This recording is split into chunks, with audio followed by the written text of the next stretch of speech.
Hello po mga madiscarding mommy. Andito po tayo sa aking munting tindahan.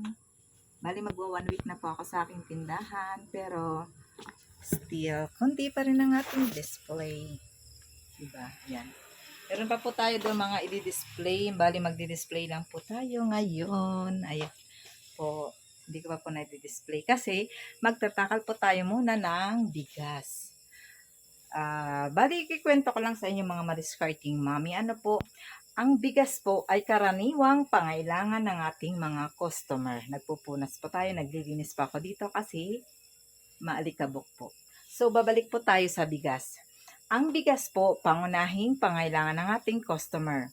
Umaga, tanghali, hapon, or anytime. Kaya ang ginagawa ko po, kasi hindi po ako minsan nagbabantay ng aking tindahan, nagtatakal na po ako ng 1 kilo, 2 kilo, hanggang 5 kilo. Para pag bumili si customer, naka-ready na po para hindi na po matagalan. Katulad po dito, meron na po akong nakatakal. Ayan po. Kanina, medyo puno po yan dito. Naubos na po hanggang maghapon. So, ang gagawin ko po, tatakal po ulit tayo para i-ready na para bukas ng umaga po, pag bumili po sa customer, meron po tayong maibibigay. Kasi minsan po, yung anak ko po ang nagbabantay. Para hindi po tayo natatagalan pag si customer ay nagmamadali. Maliban po sa bigas, meron po tayo dapat na mga basic needs na pangangailangan ng ating customer na laging meron tayong stock. Katulad po ng itlog.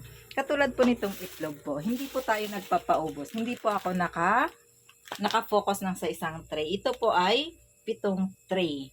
Naubos na po yung iba. Yun po ang basic needs ng ating mga madiscarding mommy na sa umaga po ay yun ang kanilang hinahanap. Meron din po ako dong nakatago sa aking freezer na mga hotdog, longganisa, ibig sabihin po mga frozen foods. Kaya lang po hindi pa po ganon kasanay ang ating mga customer kasi siguro po medyo nababaguhan po sila sa aming tindahan kaya wala po silang clue na meron po tayong mga frozen foods. At isa pa pala po mga madiscarding mommy, papasok lang po ako dito sa aking garahe. Ayan po. Meron din po ako ditong island gas. Pasiguro din po para yung aming mga customer pag merong hahanapin na island gas, meron po akong maibibigay. Diba po? Ganun po tayo ka-discarding nanay. Diba po? Ito lang po ang aking simpleng terrace. Ito po dapat ay aking tatanggalin itong mga makakalat kaya inumpisahan ko po.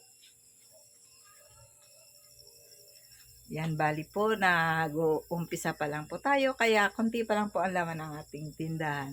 Yun lamang po ang aking munang maibibigay na tip na dapat po ay meron tayong naka-ready na natakal-takal na bigas para hindi po tayo natatagalan para si customer po mabilis pong makaalis sa ating tindahan, lalo na po kung siya ay nagmamadali. So yun lamang po mga madiscarding mommy, hanggang sa muli ito ang inyong madiscarding mommy na nagsasabing love, love, love and God bless.